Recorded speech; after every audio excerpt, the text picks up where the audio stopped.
Alors on découvre donc là ensemble cette plaque à induction de la marque Leçon Chef. Alors dans la gamme on voit que c'est le premier modèle d'entrée de gamme de la marque.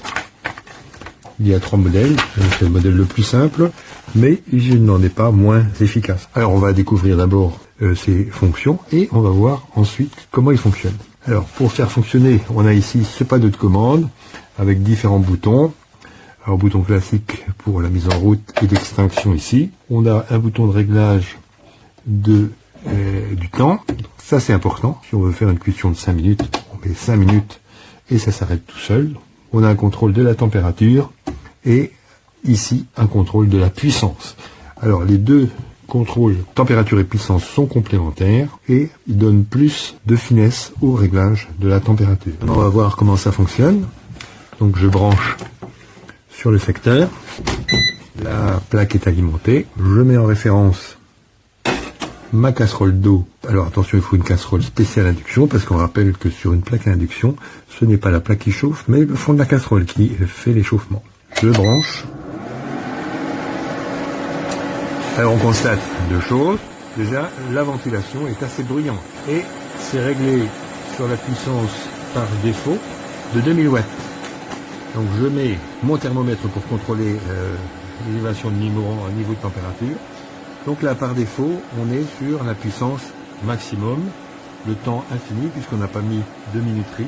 Je vais pouvoir régler ma puissance, on voit ça commence déjà à bouillir, on est à 43 degrés.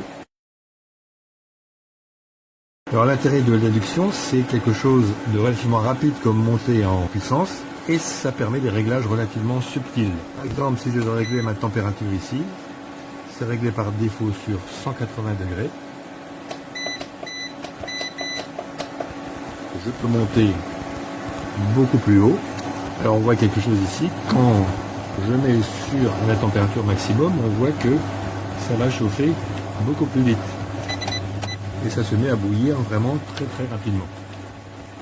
Donc ici j'ai ma puissance qui descend jusqu'à 300 watts.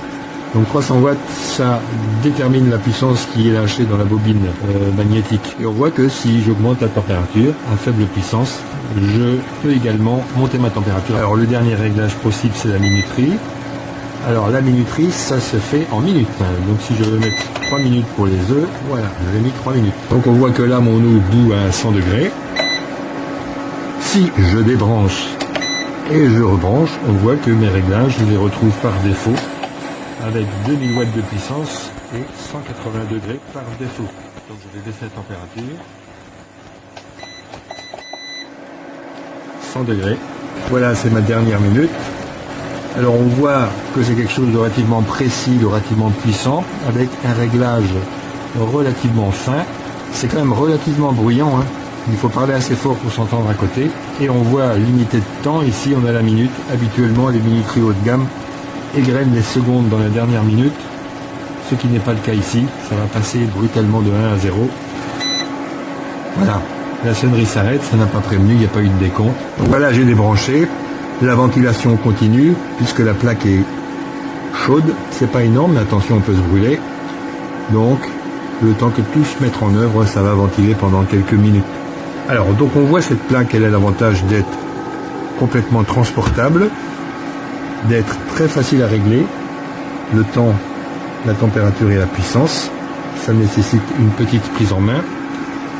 Ses inconvénients, c'est le bruit quand même, ça fait pas mal de bruit parce qu'elle est extérieure. Et peut-être la minuterie qui pourrait être un peu plus précise.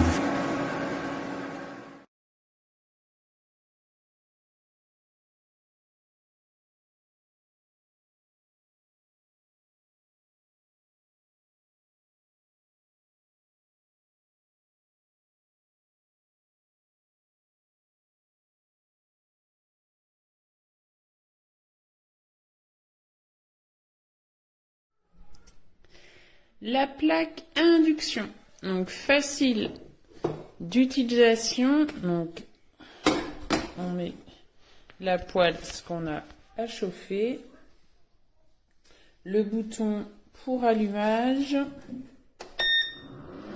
Donc là, comme on peut constater, elle est très bruyante.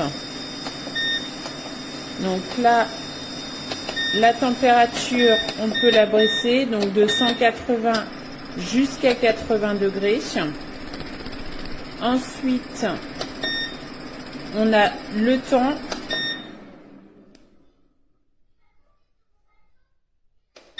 Et la puissance de la plaque. Donc là, c'est pareil, de 2000 jusqu'à 300.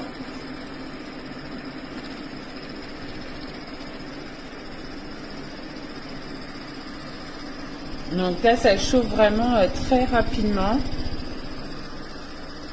Après, c'est vrai que elle est assez bruyante. Donc ce qui est bien, c'est qu'on peut régler le temps. Après, il faut vraiment être quand même à côté pour surveiller de temps en temps.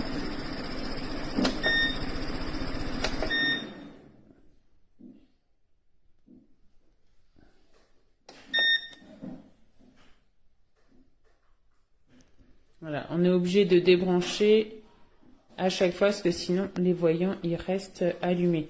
Mais elle est vraiment très pratique. Donc facile à nettoyer comme une plaque ordinaire. Elle n'est pas très lourde. Donc facile à emmener partout.